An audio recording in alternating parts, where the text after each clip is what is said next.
Welcome to At Home with Beech Realty. I'm your host, Tracy Cavone, and today our guest speaker is Brenda Tringali of At Your Fingertips Organizing.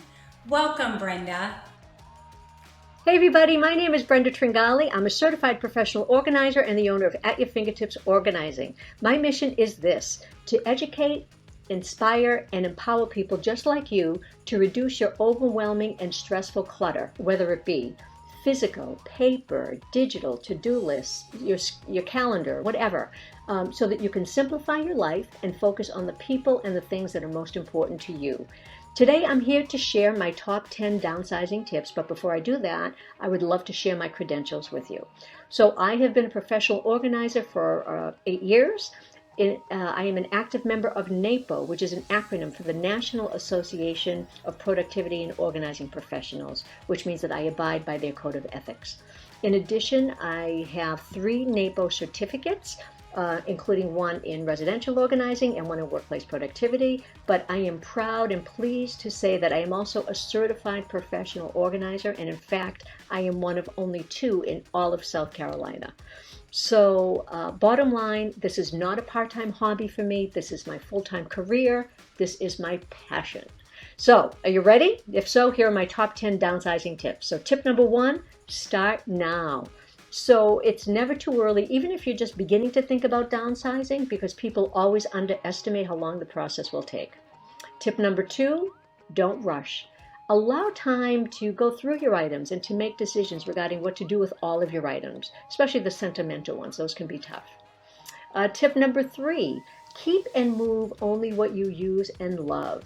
So moving costs are typically tied to either the number of boxes you move or the weight of those boxes. So if you downsize first and get rid of the items you no longer want or need or treasure, then it makes sense you should have fewer items to move. So therefore, your moving expenses should be cheaper. Tip number 4, if you can help it, please do not waste money on a storage unit. Let me explain this one. So some people will put off downsizing by moving everything they own, and they say that once they move in, then they'll go through their items. And this is what happens. Typically, when you downsize, you're moving to a smaller space, so not everything will fit in your new place or your new space. So many people will rent a storage unit temporarily and say that they'll downsize right after they're all moved in. I can't even begin to tell you the number of clients who have hired me have told me that they've spent thousands of dollars in storage fees by the time they finally get to that storage unit to downsize. So again, if you can help it at all, please try not to waste money on a storage unit. Tip number 5, if you don't, who will? Now I need to get serious on you for a minute. Life is short, life is brief. The day will come when you and I are no longer on this earth. So if you don't downsize your home and your possessions, then which of your loved ones will that burden fall on? It will fall on someone. So maybe by thinking about them and this burden will give you the motivation that you need to start downsizing now. Tip number 6, and I love this one, change your mindset. So many people put off downsizing because they don't want to think about parting with items. So I challenge you, change your mindset. So instead of focusing on the negative side of getting rid of items, instead focus on the positive. So look forward to going through your items that maybe you haven't seen in years because they're in an attic or a garage or in a box in the back of your closet.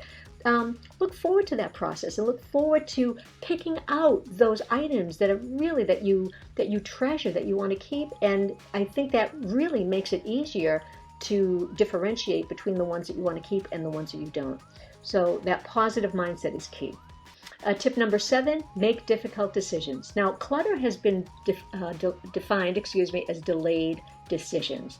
So just because you've had something for a million years does not mean that you need to keep it. If you have too much stuff, you have to start making decisions regarding what to do with your items. And I know some of them can be difficult. I can help with that. Tip number 8, purging, so getting rid of items. So for items that you no longer want or need, Some people will only consider trashing them. They rent a big dumpster, put it outside their home or their space, and just dump everything that they don't want. Please, please, please don't do that.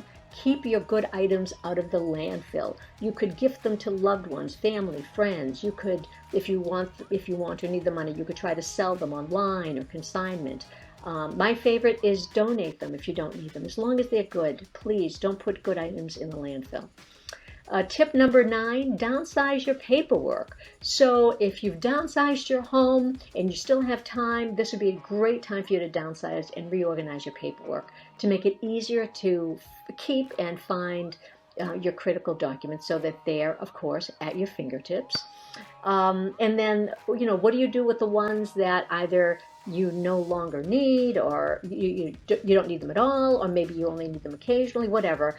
You can either shred, you can recycle, you can digitize, whatever.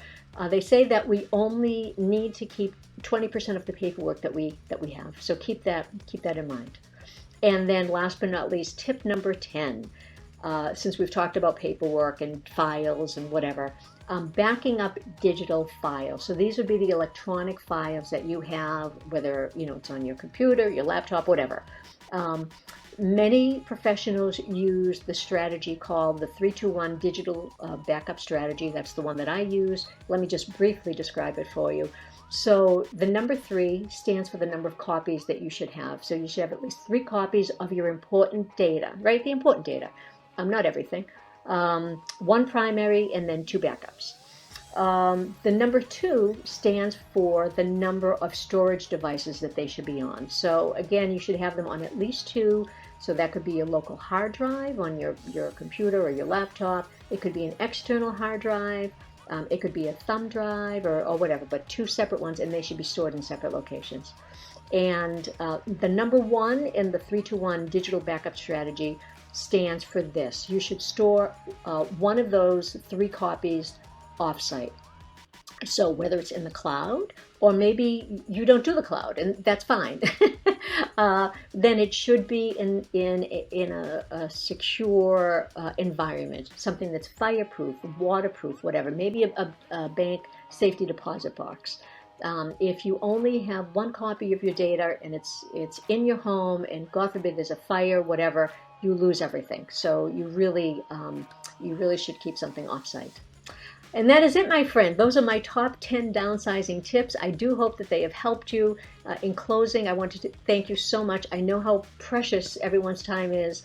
I appreciate you making the time to watch this video. If you have any downsizing questions whatsoever, please don't hesitate to call me. Thank you so much. Again, Brenda Tringali, at your fingertips organizing. Take care. Bye. Are you ready to get organized? Just give Brenda a call. Her information is listed below. Thank you for joining us for At Home with Beech Realty. If you like this video, you can subscribe to our YouTube channel or follow us on our Facebook page, which is Beech Realty. Until next time, with At Home with Beech Realty, take care.